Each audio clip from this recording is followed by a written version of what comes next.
to welcome everybody, especially Ravi, you, Dr. Mashelkar. I don't know if Dr. Shivram has joined, but he also told me that he will be joining. So welcome to all of you, and also all the colleagues and friends at NCL. Welcome all.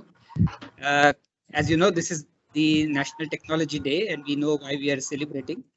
But more than the Pokhran, I think for us, it's so much important to celebrate the translation of science in technology, which is viable and successful in the marketplace. So that's really the celebration of the Technology Day. Ravi, first of all, very much for accepting come and talk to us on this very, very short notice. I know how valuable your time is, but we really appreciate that you gave your time and accepted our invite. So thank you once again. Just to introduce very quickly, Ravi, to everybody, my colleagues at NCL, as already stated the flyer, Ravi is the chairman and group CEO of KPIT. And KPIT is one of India's largest automotive engineering services company, and they have clients not just in India, but across the whole world. So they're emerging as the big Ravi himself is very, very passionate about both clean and connected mobility. These are the two big mega drivers for mobility and transportation sector across the world and also certainly in India. KPIT has many programs. They're very active in clean energy mobility, very active in battery electric vehicles. They have several buses that are running in India and abroad. And these buses have covered several 100,000 kilometers now, and they've been very successfully launched, as I said, in India and abroad. KPIT is now under Ravi's leadership, is focusing on other battery platforms. But more importantly, Ravi, with his very dynamic leadership, is pushing hydrogen-based mobility in India. And the topic of today is really focused on hydrogen economy in general. We'll cover a little bit about mobility, but we are going to look at the whole picture of hydrogen economy, and particularly its relevance to India. So Ravi, thank you very much. And if you're okay, we could get started. I thought it would be easier and not too much of a burden for you to, make you give a talk. It might be easier to have a discussion session. And the other advantage of a discussion session is, we can talk freely and you can express your views more freely. So I think that's in this new way of communication online, this could be a new way of also connecting. So that's what I thought. Maybe we could have a Q&A session. So Ravi, we all keep hearing about this explosion in the interest across the world and also in India on hydrogen energy for the past maybe 1 year. It has been around, but the last 1 year has seen some really exciting developments in the sphere of hydrogen. So, what are your thoughts on the mega drivers for that are driving hydrogen today in the near past, and from an Indian perspective, how important are these big drivers? Yeah. So Ashish, first, thank you very much. Thank you for having me amongst all of you. It's indeed my pleasure to be here talking on a topic which is so dear to my heart, which is hydrogen. Talking on a day which is so close to my heart, which is Technology Day. And talking to all of you, Dr. Mashelkar, Dr. Shivram, Dr. Premnath, I see people whom I greatly admire. So thank you again. So yes, over the last few years, the talk of hydrogen has really gained a lot of momentum. And so I believe that the appreciation of the climate change is higher now than ever before. The evidence of the destruction that can take place because of this high level of greenhouse gases is very clear now. And I think that is certainly giving rise to a great deal of concern about how to solve the climate change issue. And therefore, I mean, you see the movement towards or a great movement towards hydrogen as a potential solution. If you were to see multiple dimensions of this, for example, almost like 35 countries in the world have come up with their hydrogen mission now. India is also coming up with one. If you were to look at globally the major energy companies or globally the major automotive companies, they all have participated now in the conversations on hydrogen. They are a part of the Hydrogen Council. Even a large number of financial institutions or funds have now climate as a part of their major focus. And the amount of money that is being kept aside now for investment in clean energy technologies is just extraordinary. So now you see almost all the factors moving towards a clean future with a particular focus on hydrogen. I believe it is equally relevant to India as it is to the rest of the world. And we see a reflection of that. Now, so one is very clearly a movement towards clean air. I would think that the second thing, which is not as widely spoken, is the whole issue relating to energy security. Fortunately, everywhere in the world there is sunlight, there is water, so there is an access to hydrogen. And people would like to be as self-dependent as possible on all their energy aspects. And all of that is actually contributing towards a greater movement towards hydrogen. Till recently, I remember the very famous quip which said that hydrogen is the fuel of the future and shall always be. And I think that second part is now slowly going away. Because now if you were to look at the change that is happening in the cost of the technology, in the proliferation of the technology, it's rapidly coming to a comparable level to the conventional technologies. I believe that hydrogen is very much here, it's like knocking on our door. So that's a long answer to your short question.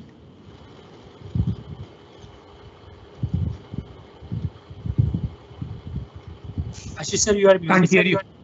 Yeah. Sorry. So the self-reliance that you mentioned and the energy security that you mentioned is so important to India, and particularly now I think the government has also is now pushing Atmanirbhar as a big initiative in India, and in fact we see that across the world, right? I mean, almost all countries are in their own definitions becoming more or trying to become more Atmanirbhar, given true. how the supply chains have disrupted because of the pandemic. Coming back to some fundamental aspects to make a beginning, what are those you think very interesting properties of hydrogen that make it a very interesting fuel that is so different than the other conventional fuels that we know? Yes, of course, its energy content is very high. To me, its presence everywhere is very high. And thirdly, what I really feel is that, I believe that all of us should have the lightest touch. All of us should have the lightest touch on the environment. And hydrogen provides the lightest touch. I mean, what can be better than you have a situation where you generate hydrogen from water, you use it in a fuel cell, and you turn it back into water. And in this whole process, you generate energy. So I believe that, this, to me, this is probably the most attractive part of this. So its availability, its energy richness, its, I should say, almost cyclicity are to me very, very important part of the features of hydrogen. Yeah, I mean, lightest touch, yes. They look very important. Of course, there are many difficulties with all of this, but we'll maybe touch upon some of those points as we go along this discussion, Ravi. Yes. There's one more thing we keep hearing about hydrogen, that it is a sector coupling agent. And for those of us who have been in this area for a long time, those words are very familiar. But maybe to the audience in general, could you explain how you perceive the sector coupling nature of hydrogen and what does it really mean?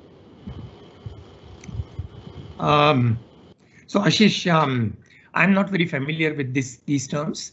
The way I look at it is that this is something, and to a maybe to a non-scientist, I should say, the way I would look at it is that this is something which can cover the multiple sectors of the operations.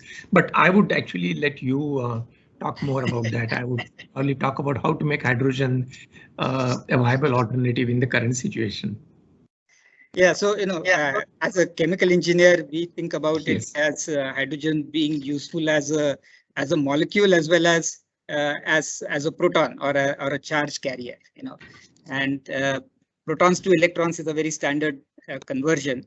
That's one way that allows hydrogen as a material, as a gas, to be linked to electricity. Right, so that couples power, it couples mobility. But also, as you rightly said, hydrogen has a very high heat value. So hydrogen then couples to the heat sector. Right. And as you have read in the UK, for example, they are trying to slowly convert gas grids, natural gas grids to hydrogen grids so that they can power up they can heat up the homes using hydrogen or a combination of hydrogen with. So that couples hydrogen as a gas to heat, the heat sector. And then, for us chemical engineers, hydrogen is a reducing agent, so very active reducing agent. So it's a reactant and is very useful as a molecule itself. So it couples all these interesting chemical industry, power industry, heat industry, and so its ability to couple all of these is how I call it as a very, very interesting sector coupling agent. Not many materials can actually do that and also do it very cleanly. So it's a very unique thing about hydrogen. And then, of course, we talk about the colors of hydrogen. When I started reading hydrogen, I always thought hydrogen was colorless gas, but then hydrogen seems to have all kinds of colors. So again, talk a little bit about the colors of hydrogen. Yeah. So of course, you're right. There are different colors of hydrogen, and I think the thing that we all are finally ultimately interested in is green hydrogen, which has actually no carbon footprint at all. But whenever you get hydrogen from any fossil fuel, whether you get it from coal or from natural gas or such thing, you call it really gray hydrogen. And if you can make a gray hydrogen but capture the carbon that comes out of it, you call it blue. And in every conversation on hydrogen, people quickly get down. I think it's in the initial phases of the evolution of hydrogen. I think one can afford to be a bit colorblind, because I think currently the situation is such where we need to we need to establish a completely new ecosystem. And building a new ecosystem, building the ecosystem of diesel and petrol has taken years, and we have this large ecosystem already in place. And it's time that we need to build this hydrogen ecosystem. So I would think that at this point in time, we should just forget about the color of the hydrogen, build some scale, and over a period we can move towards green hydrogen. So that is my thought on the color of the hydrogen. No, that's so important to say that, because when you want to make energy transition at very large scale, the economics of the whole thing is very important. You have a cheap hydrogen resource available, even if it's gray hydrogen. It makes a lot of sense to start the energy transition using the gray hydrogen because it is so cheap, and then eventually move to more expensive, cleaner hydrogen. Yeah. So because if you were to look at the hydrogen revolution, like revolution, when it started, you had wood, then you went to coal, then you went to water, then you went to electricity, then you came to the fossil, you came to oil and petrol, etc.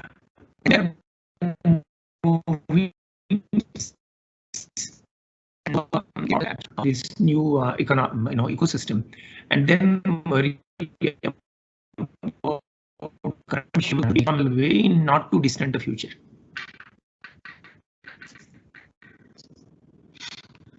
Yeah, so Ravi, talks by Amitabh Kant or others, in the essence of making the policies for hydrogen. We see that they emphasize a lot on green hydrogen. And interestingly, green hydrogen, as you know, is not new to India. I was reading a document that a friend shared with me, 1949 or something like that, when or maybe a little later, the first electrolysis plant in India started nearly 5-6 decades ago with Bakra Nangal. And they used a part of the electricity that came from Bakra Nangal project to actually generate hydrogen, and from hydrogen to ammonia, and from ammonia to fertilizer. So we had green hydrogen, green ammonia, green fertilizers long time ago, right? And we sort of now see a big resurgence of that in India. Everybody's talking about green hydrogen. Ravi, can you hear us? Ravi?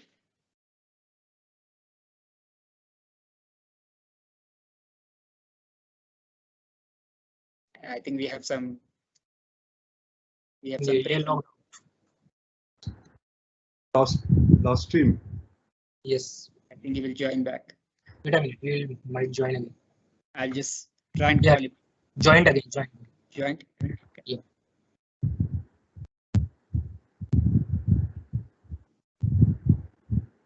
Ravi, can you hear us? Now I can. I seem to have lost you. Anyway, yeah. Now I can hear you. Yeah. I'm on a different equipment now. Yeah. Okay. Device.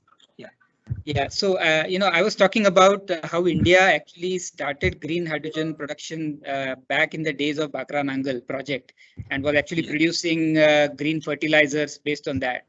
And of course, that project stopped when the gas came in a big way. But now we see a resurgence back of green hydrogen, green ammonia, green fertilizers, and we see Niti Aayog pushing this in a very, very big way. What is your take on the viability of electrolysis in India for green hydrogen, and are there other avenues? Are there other technologies for green hydrogen? And I'm aware that you are very interested in one of them. So if you could elaborate a little bit on that. Yeah. So Ashish, our own working has been focused on the application of hydrogen in the transport sector. And we have looked at the economics of hydrogen in the context of that. And let me put my thoughts across on that count. So we believe that if one can get hydrogen at anywhere between 230 to 280 rupees a kilo, and if we can get a fuel cell at around 400 rupees a kilowatt, there is viability. Now the question is, how can we get hydrogen at these rates in the country? My own thought has been that we should focus on those feedstocks where we have a high availability. So obviously it really gets down to me, it gets down to 3 or 4 possibilities. It gets down to electrolysis, because there is plenty of sunlight, there is plenty of water in that sense. Or it can get down to using of biomass, all kinds of biomass, or it can get down to use of coal because we have enough coal. So I think, and one can use biomass in multiple ways, and I'll talk about that. So in all these areas, I think it is possible to hit, or we can even get it from natural gas and reformation of natural gas. So obviously coal and natural gas are gray or blue, depending on how do we look at the CO2 coming out of it, and the remaining 2 are green. So I believe that one can get green hydrogen from electrolysis, provided 2 things are met. One is provided electricity is available at less than $2, less than 2 rupees a unit. And so we know at the recent at the recent some of the recent openings of the tenders, etc., that it went down to $1.99. But most of the people who are engaged in the business of utilities and electricity, they say that currently it is not viable to do it completely at 2 rupees. But there are parts of the country where you can get electricity at that rate on a fairly consecutive, continuous basis. So one is the cost of electricity. Second is the cost of electrolyzer. Now, electrolyzers are kind of expensive just now. But if you were to look at all the research reports that have come on electrolyzers, people believe that over the next 5-7 years, the cost of an electrolyzer will come down by almost like 70%. We also believe that the cost of electrolyzer can come down quite substantially. And so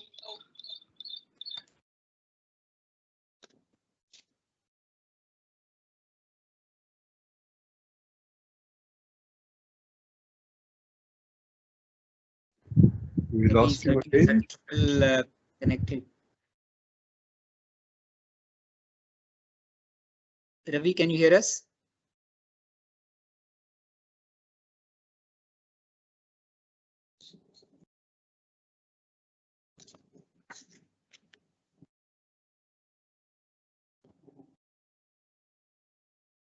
And Nikhilesh, let us know when Ravi joins again.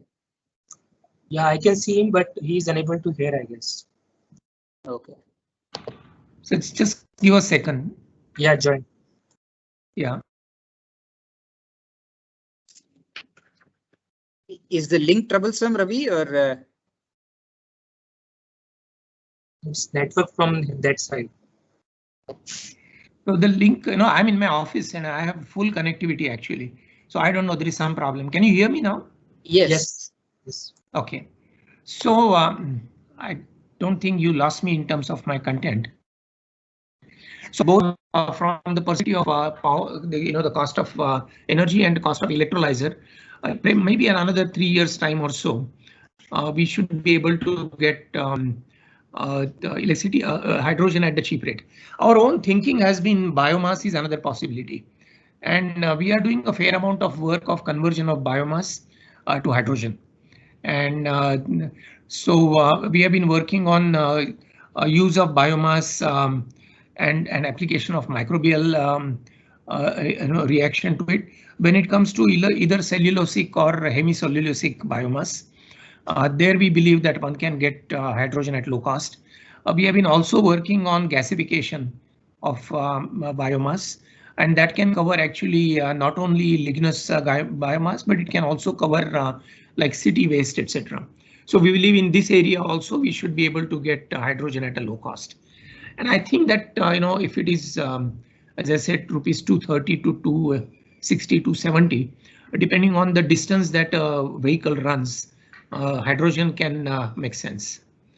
To quite a few people, I think an easier route is to go to a place where there is a refinery and pick up the hydrogen from there. And we see some possibility in that context also. So I don't particularly think that it is difficult to get hydrogen vehicle running economically in a diesel cost competitive basis. I don't think it is particularly difficult. I always think, Ashish, that getting something to a commercial viability is actually a combination of two factors. One is scale and the second is innovation. And scale, I think the industrial enterprises can bring. Innovation, organizations like CSIR, NCL, or KPIT should bring. I think the two of us can come together to make sure that we make hydrogen economy or hydrogen transport at least very, very doable. Yes, so Ravi, coming to transportation, which is very close to your heart, my heart. What are those? See, there is always this issue of battery vehicle versus fuel cell vehicle, and which one will score where. There's so much debate, and of course there are vested interest by companies to promote their own technologies, right? But to be fair and to do a non-partisan analysis, are there subsectors within transportation where one is better than the other? And what is your take on that? Hydrogen versus battery electric. You have played in both of them. I mean, your company is active in both of them, so it would be valuable to hear. Yeah. So I think there are different segments which are most appropriate for this for both these technologies. So batteries are good when you are looking at smaller vehicles driving shorter distances.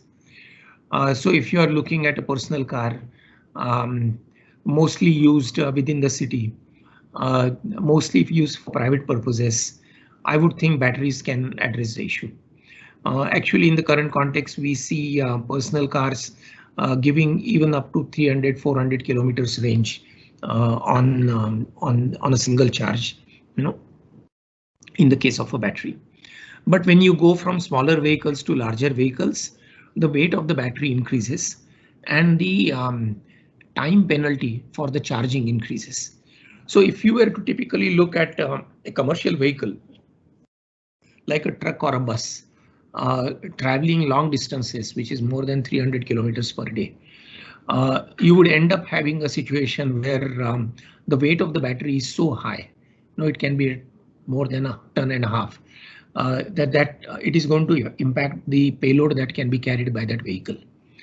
Secondly, the time that it takes to charge the battery is going to be an overhead that the vehicle has to incur.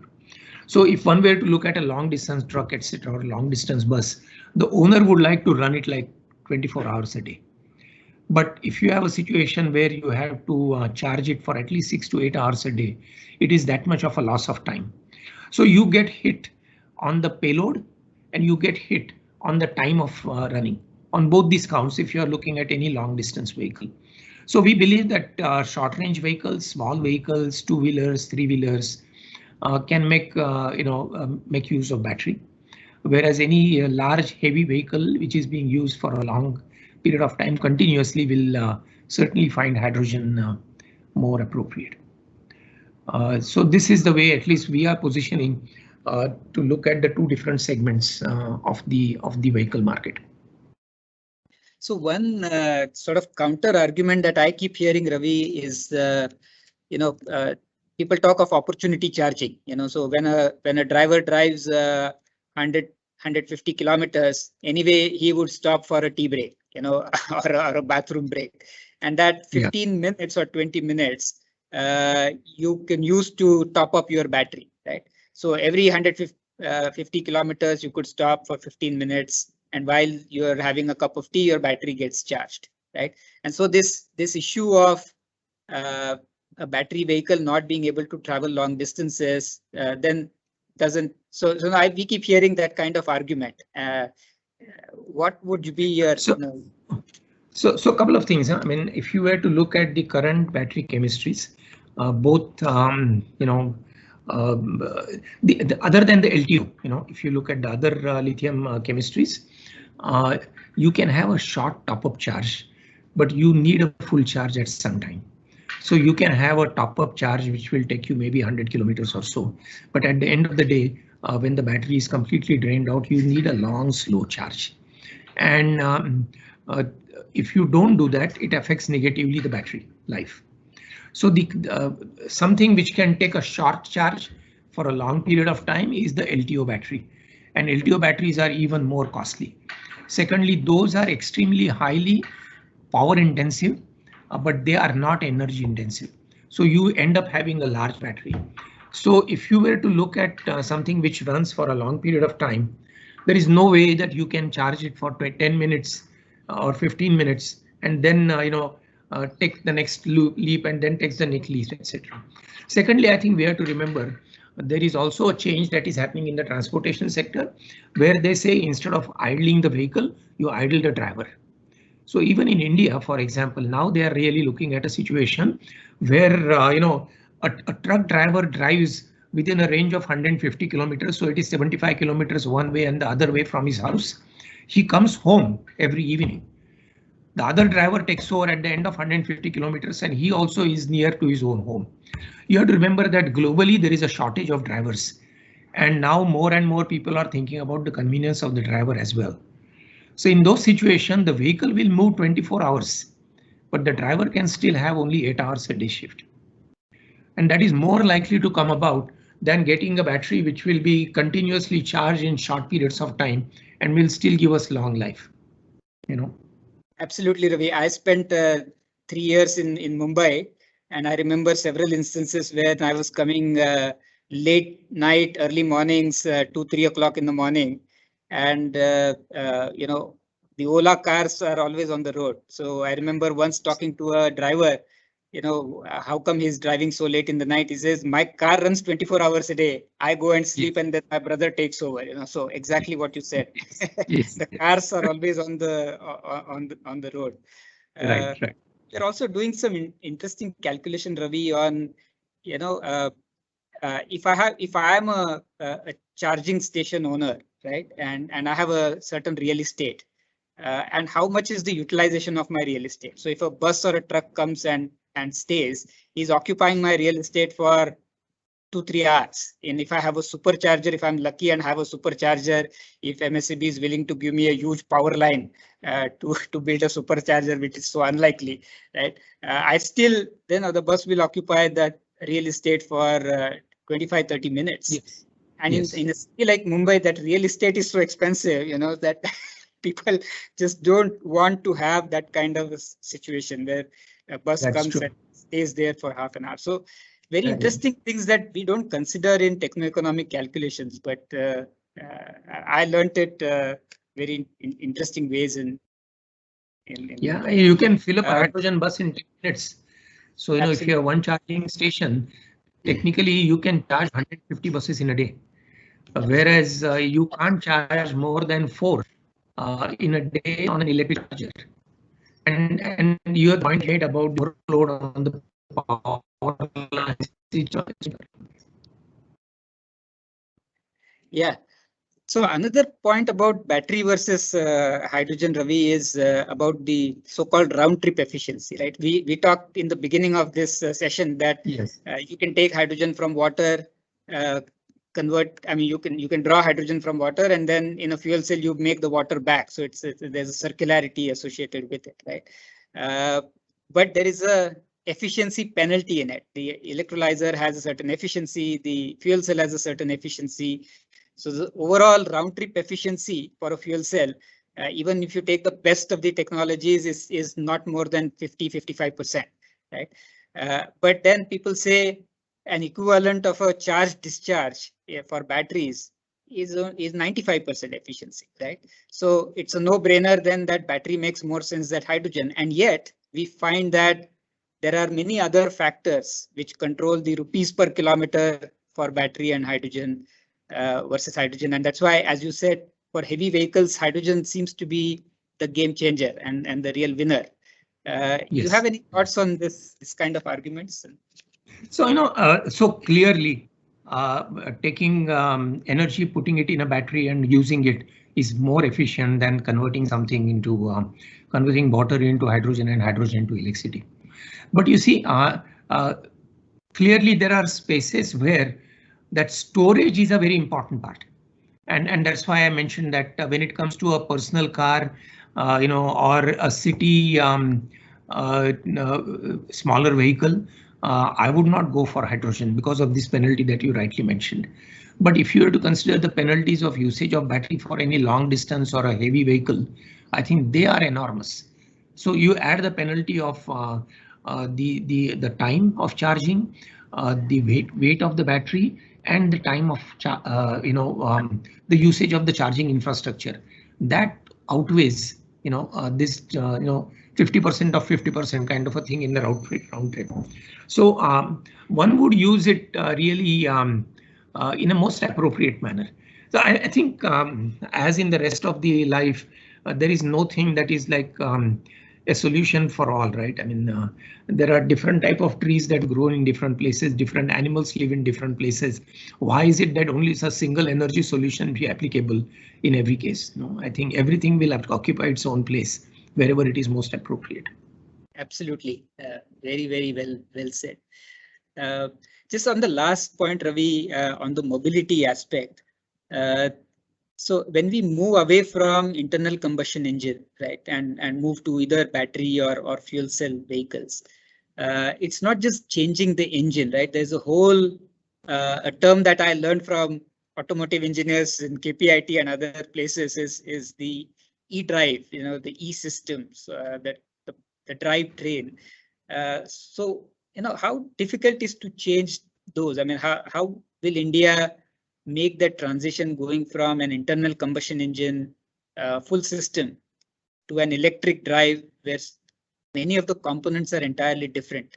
Do we have the supply chain? Is India planning to build that kind of supply chain in the country?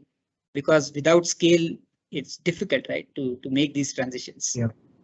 So, luckily what happens is that when you move from the conventional powertrain to the e-powertrain, the number of components goes down, the number of moving parts goes down. The inventory item goes down, the cost goes down, in my opinion, the maintenance also goes down. So it's a very good move from an end user perspective. As you know, we work in every aspect of the electric powertrain. And let me just list out the main things that are required. You need a motor, and motor can be done in India. We have actually developed a motor, and you need a motor controller, which is really electronics, which is again doable in India, made in India. We have done it. You need an engine ECU, electronic or engine control unit, that can be done here. You need DC-DC converters. You need a battery management system. Batteries, of course, cells you get from outside and battery you make here. And so these are some of the parts that are needed, and they are very much doable here. Clearly, obviously, since the engines are being made for the last 50 years, the cost of an engine is low. But the remaining parts are very much doable. Now the question really boils down to the fuel cell and the balance of plant, etc., and also to the fuel cell cylinders, the storage part. These are the area where much work needs to be done.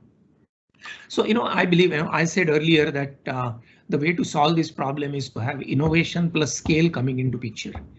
And if I were to look at innovation, I think there are multiple areas in which one can do technology development and therefore innovation and bring down the cost. And let me look at the complete value chain of hydrogen ecosystem. So you begin with hydrogen generation. And as I mentioned, there is work that can be done on generation of hydrogen from biomass. And that's an area where technology can be there, and we have built technology in that area. There is work to be done on electrolyzers. Now, electrolyzer is actually a fuel cell in reverse. And that's also doable. In my opinion, work can be done in India, and that's really a challenge for organizations like you and us. How can we work in that area? There is work to be done on reformers.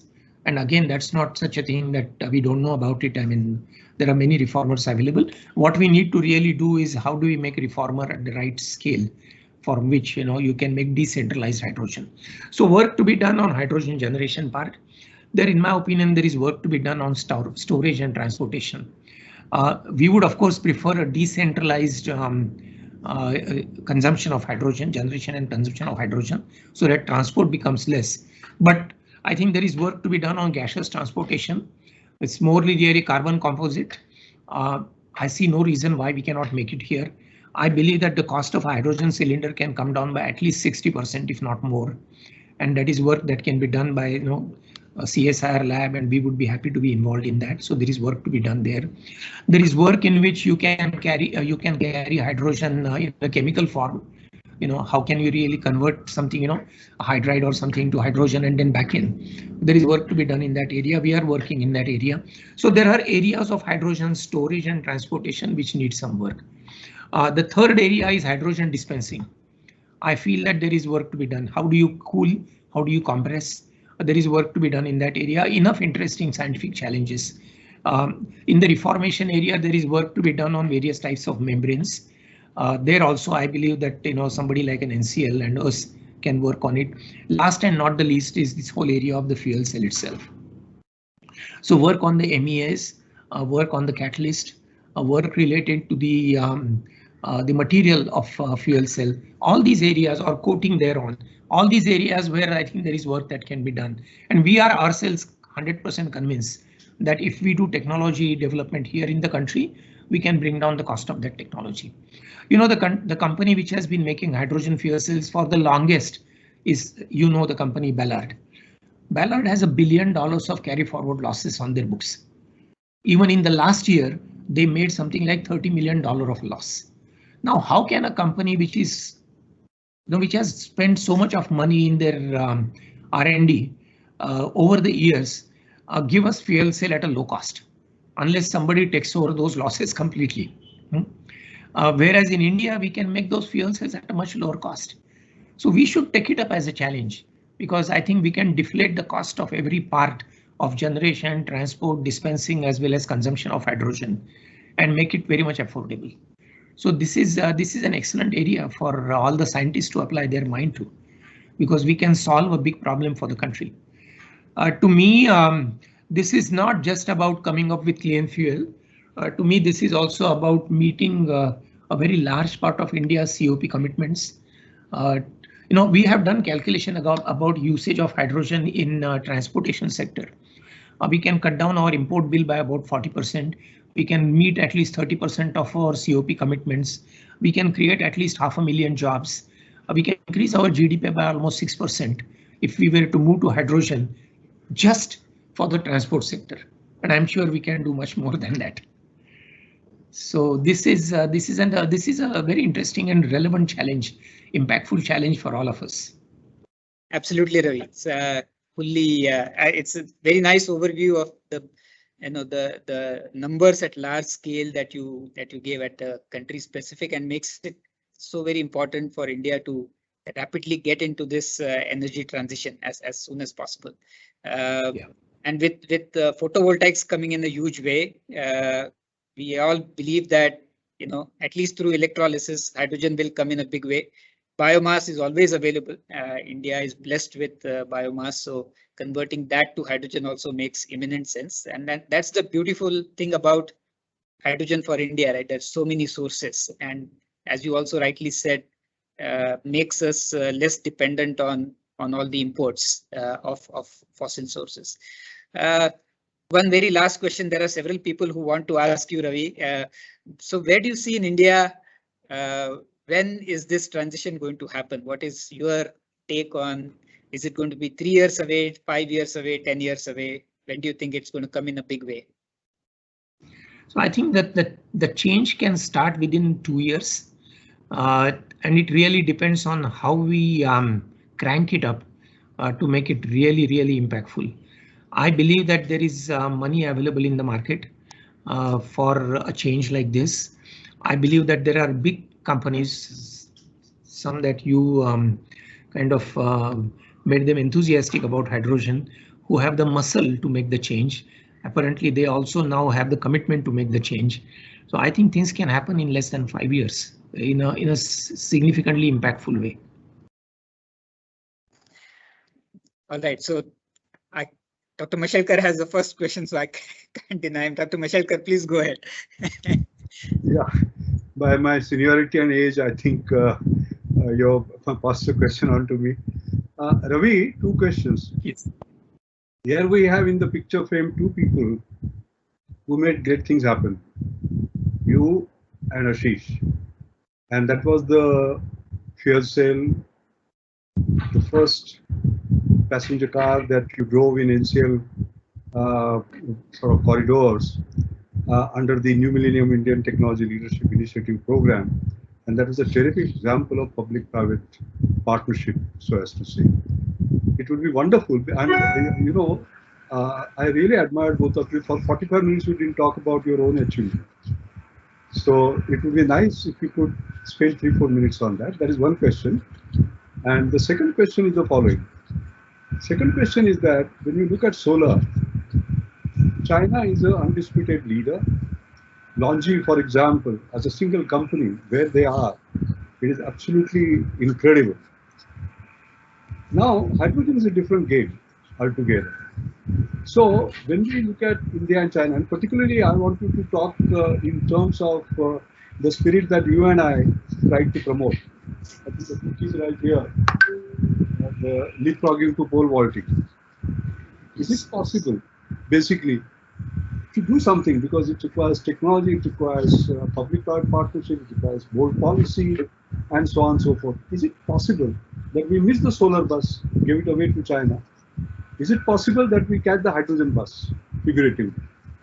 So these are my two questions. Yeah, so actually it has been a pleasure for me to work with Ashish and NCL on the making of the fuel cell. It was and continues to be a very enjoyable journey to come up with a completely locally made technology and to get to a conviction that one can come up with the best, amongst the best in the world. And we have some way to go, but I believe that we will be able to cross that way and make the things happen in India. And it has been a pleasure. And Dr. Mashelkar, the compliments to you for the program like Enmitly, which brought us both together. So, to me, it is like a first step in this direction, because there is, as I said, work to be done in a whole bunch of other areas that we need to work on together, whether it is on transportation or storage or dispensing, apart from just the fuel cell itself. So that is the first one. Secondly, you touched a nerve when you talk about the hydrogen bus. I feel so sad that we missed the combustion engine bus.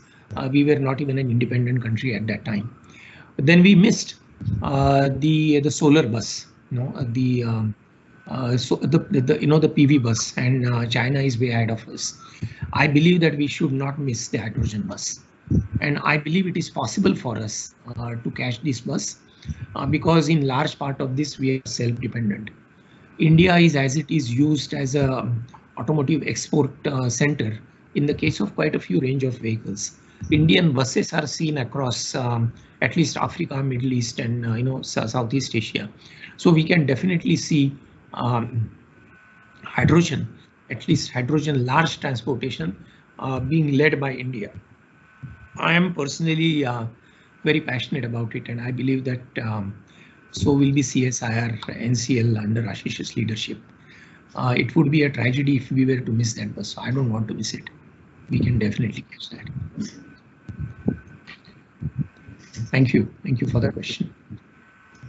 So Dr. Mashelkar, quickly from my side, I think fuel cell is like, it epitomizes the multidisciplinary nature of science and technology. If you look at it, it has everything. It has material science, it has chemical engineering, it has electrochemistry, it has mechanical engineering, electrical engineering, IT, automotive engineering. It is like almost every part of the frontiers of science and technology built into. I think the best part of the strong collaboration between CSIR and KPIT has been the ability to get all these complementarities together. It is one thing to have a small single MEA, make it and test it in a lab, and quite another thing to actually assemble a huge stack of 10 kilowatt or 40 kilowatt and integrate it with everything else in the automotive, the automobile, and run it. They're two very, very different things. And I think the most interesting and rewarding part of it is the ability to come together and be able to bridge these multiple gaps. And I think that has been huge learning experience for me and all the team in NCL to be able to do that. So we learned a lot from all the fabulous engineers at KPIT. Great learning experience, and I hope they learned many things from us as well. So absolutely, that is true. Prasad, you have a hand, but can I let Dr. Shivram ask his question first? No, Prasad, go ahead. Prasad, I think you can okay, go Prasad, ahead. Go ahead. Okay, sir. Yeah, so nice discussion so far. I enjoyed it thoroughly. My name is Prasad. I work in the Physical and Materials Chemistry division. Whatever Dr. Mashelkar is saying, that we should not miss the bus. But is there something that India should bet? You discussed about this different colors of hydrogen, gray hydrogen, green hydrogen. So are there some things that India should focus and then be very specific so that we do not again diversify into vast areas and spread too thin, and therefore again kind of miss the bus though we have the competency and capabilities.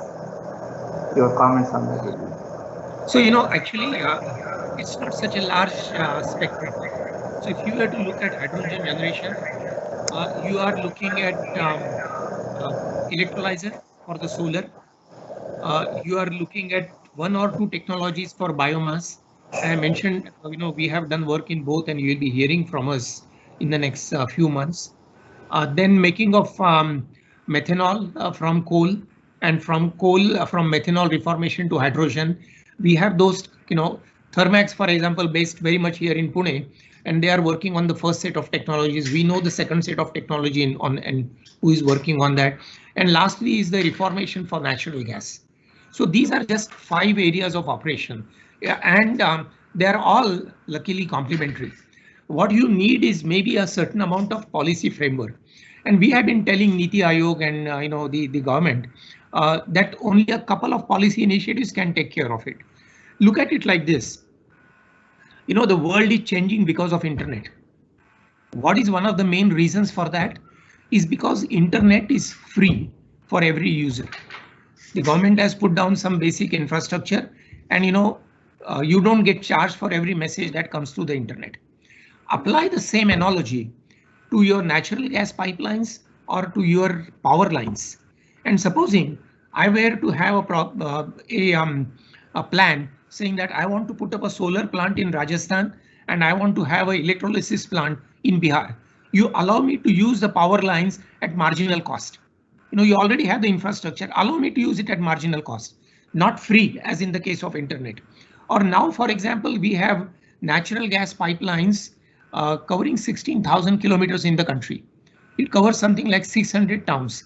Why don't we allow the use of those pipelines for just transmission of natural gas, and we do a reformation at individual cities, small 2 tons per day hydrogen, 4 tons per day hydrogen, etc. Our cost of hydrogen will go down. So some combination of very few technologies and very few policies can make a big change. Yeah, actually, Rafi, that's exactly the point I was trying to make. Bold policies. Yes. Bold policies like this. This is what we require. Otherwise, we'll again miss the bus. This is the issue. Yes. Yeah. And there is no diffusion of our energies. It's such a small concentrated field. So easy to break through once we have a policy in place.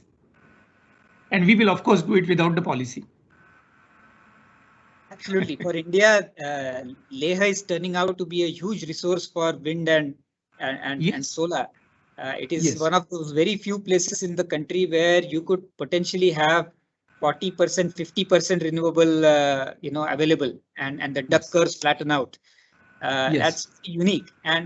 But then you can't make hydrogen in Leh and transport it to Chennai, right? What you should do is make the electricity in Leh and use the electrolyzers in Chennai.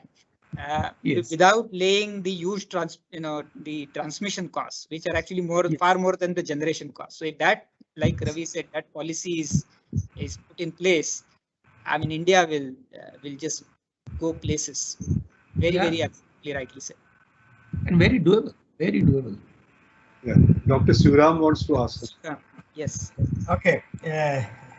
Good afternoon, Ravi. I think it was a very interesting conversation that I could hear. I think you have touched upon many issues. Since we were talking about public policy in the last part of the discussion, let me pick it up from there, because energy transition requires 3 things to happen.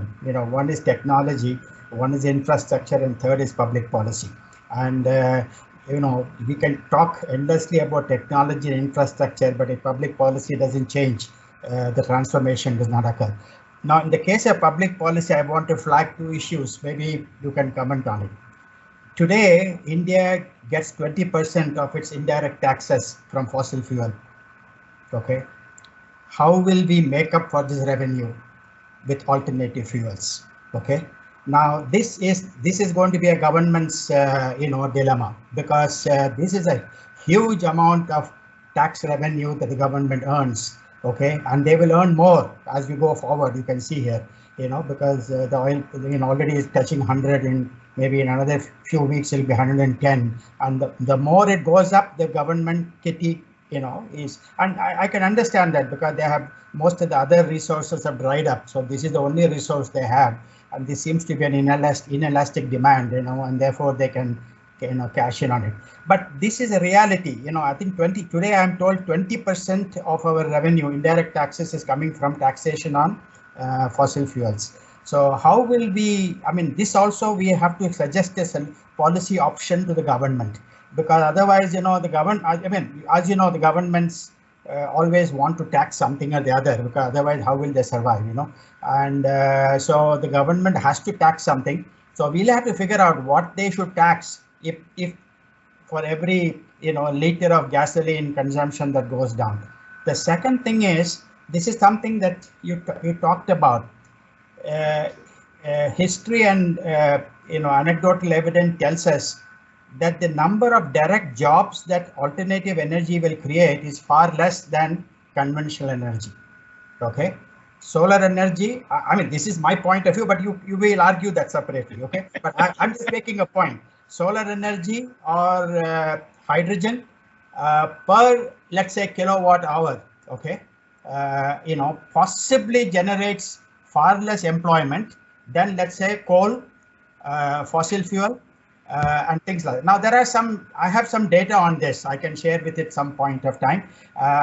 Maybe, I don't know whether somebody has done this very granularly, because you talked about if all hydrogen goes to mobility application, how much is there going to be net job loss or net job gain? It's something that we need to worry, because look at coal, and that too, what I'm talking about is the kind of employment that currently India has. Maybe there's a transition required there too, in terms of skills and in terms of going up the value chain, but there is also something that the government will be worrying about, So unless, again, we need to provide some kind of a, policy solution to this also. So I was wondering whether you have any thought on this. On technology and infrastructure, I will not make much comments, because I think we can talk about it later. Yeah. So very interesting points, Dr. Shivram, both of them. And I have, of course, thought about both of them. It's true that for the government, the fossil fuels are the cash cow. But, I think there are two factors that we need to look at. I really don't think that the government can continue the usage of fossil fuels for a variety of reasons. On one side, although it gives the government the tax revenue, it makes our cities amongst the worst, most polluted in the world. It makes a mockery of our promise at the COP21. It also completely upsets our import bill. Okay, so that is one part. The way I would look at it is also, can it cut down some of the costs of the government? So the way I see it, if one were to use biomass for hydrogen generation, I think the government's expenditure on food procurement will go down, because we can create alternate source of revenue for the farmers, which would mean less subsidies to be given to the entire agricultural sector. And we have some calculation done in that regard. So for the non-financial reasons as well as for the financial reasons, I think the government will have to move away from depending only on the tax revenues that come from fossil fuels. That is as far as the first part is concerned. As far as the energy, as far as the employment part is concerned, I'm more convinced than ever before that this can be a huge green job generator. The model that we are looking at from the hydrogen transportation, from the usage of hydrogen in the transportation economic ecosystem is concerned, is decentralized generation of hydrogen from whichever way, either from solar or from natural gas or from biomass. A 2-ton or a 4-ton per day kind of a plant. A way in which you will also have either electrolyzers or agricultural waste coming into it. We believe that it can create 500,000 jobs in only the biomass to hydrogen sector. Apart from, and it will of course not lose any jobs in the transport sector, because that will continue to be as it is. World over, people have done, and Clinton talked about it first, and now Biden is talking about it. Obama talked about it, about a whole series of green jobs. And I think there are plenty of new jobs that we can create. I believe that, and this is a theme which is very dear to Dr. Mashelkar and to me, the current economic development has a lot of problems. You know, we have problems of energy, we have problems of environment, and we have problems of employment. So we are destroying the environment, we are polluting the world with wrong energy choices, and we are not gaining jobs at all. I think these three problems can be solved by a green economy like hydrogen. I can imagine a much cleaner, greener country with better employment, with less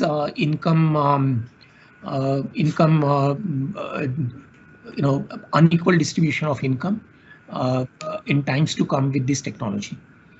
I would place my bets on this new economy from all the three perspectives. Thank you, Ravi. I generally agree with you, but I just wanted to make this as an issue because I think we need to provide evidence-based, more granular, modeling, based on models, Yes. And I think we need to create, because there is, I tell you what, there is amongst certain sections of our policy leaders, and I have understood that there is a certain amount of fear, as to whether whether this is something that's going to displace certain types of employment. Now, I think we need to create some good policy paper with some good evidence, with some data. Maybe a kind of a small modeling exercise will have to be done. Where we say if you replace 1 ton of coal, with, let's say, an equivalent energy equivalent of hydrogen, what would be the net job creation, job loss balance, and I think yes, this is, I haven't seen this data. I mean, there are anecdotal speeches being made, but I don't know whether there's any data on this. Okay. So, Shivram, as you could see, both Ashish and I were shaking our heads when you said jobs will be lost.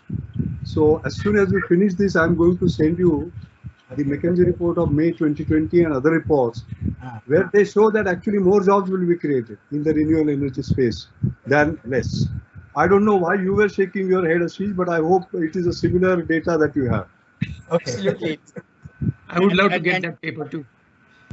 No, there are multiple reports. McKinsey is clearly the one. But Dr. Shivram, just from a layman's point of view, I don't have to tell you that when you walk into a Jamnagar or a Bathinda kind of refinery, you don't see people. You see plants running, and you see, gigawatts of electricity, power being generated, energy being generated, but very few people. So today's fossil fuel industry does not support a lot of jobs. But if you see the same kind of solar plants getting erected, not just the manufacturing, but simple things like getting plants erected, maintaining the plants, and a whole lot of subsystems that need to be created for renewable energy. Residential PV cells, huge job potential. Huge amount of employment that gets created. Said that I mean, maybe if I don't know, in an Indian context there is data because to show people that, and I think we need to. My own feeling is that I've heard people. I only made this comment. I believe that there is plenty of opportunities. Okay, but I just put a provocative thought just to hear you. But I think we need to get some good model built. Like coal. See, India is a huge dependent on coal. For in terms of employment. Okay. I mean, you go to Bihar, you go to Jharkhand, you go to these places, 40% of the livelihood is coming from coal of those states, Now, you'll have to figure out, this transition, of course, will take place, but we'll have to figure out, that also is a policy issue that the government will be worried about. And I think we need to provide them with the right solutions, to do that. Yeah. Fair enough. Actually, there are data which show, going into numbers. Of course, we have to validate these for Indian conditions. Indian conditions. McKinsey's data show that for $10 million spending, the fossil fuel generates 27 jobs. The energy efficiency, that the industry energy efficiency, smart grid, mass transit, creates 77 jobs, and renewable technologies like wind, solar, bioenergy creates 75 jobs. These are actual data. We have to validate these for India, by the way. But the reason we shook head was because I have read this paper. Yes. Others, yeah. Okay. Now continue. So we will take one last question, Ravi, because Narsingh has raised his hand for some time. Pretty past 4 o'clock, but Narsingh, please go ahead. Last question. I wish to know about his comment upon hydrogen aircraft. Yeah, sorry, I didn't quite hear. I wish to know your comment on a hydrogen aircraft. Yeah, okay. So, if you were to look at global CO2 generation, it's about 51 billion tons every year. Mobility accounts for 16% of that. So we need to address every aspect of mobility, and planes are of course a part of that. Now there are talks about battery electric planes, and there are 2-3 companies who are working on that. I think the hydrogen fuel cell planes make far more sense.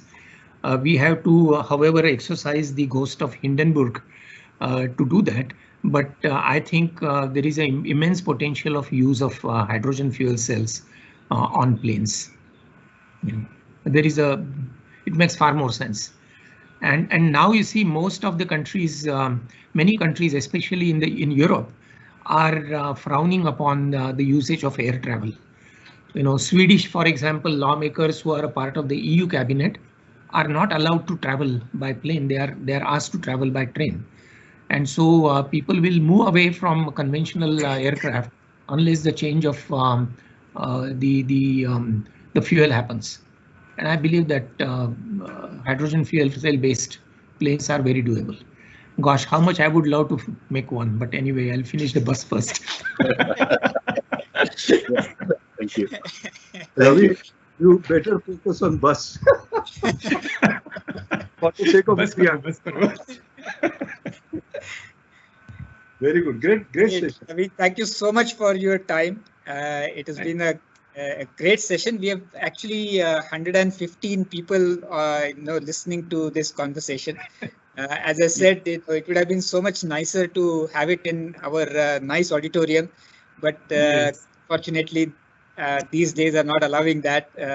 But nonetheless, I think we are all getting used to this platform, and I'm so happy to see so many people participating, and also Dr. Mashelkar and Dr. Shivram taking time out and coming here. So thanks, Ravi, again for your time. And we are looking forward. Looking forward. Before concluding, we can have group photographs, sir. Okay. Sure. Thank you very much. I really appreciate this illustrious presence of both Dr. Mashelkar and Dr. Shivram, apart from yourself, Ashish. Thank you. Thank you. Thank you. Ravi, 1 second. Yeah. We need a picture. Okay, please come on screen. Whoever is there on screen, Asha and Balaji, come on screen. Nikhilesh, can you take a picture? No, there are still 2 blanks. I think both should be filled. Yeah. Balaji. Balaji, your camera is not properly focused. Yeah, and Asha. Asha, can you turn your camera on? Yeah, I have turned it on. Now you're visible. We can't see you. We can't see you, Asha. We only see S. We can see her now. Yeah, how she's gone. How we are able to see her? Yes. Okay, but Balaji has disappeared. Somebody else turn the camera on, please. Good. Okay, good enough. Yeah. All right. Thank you.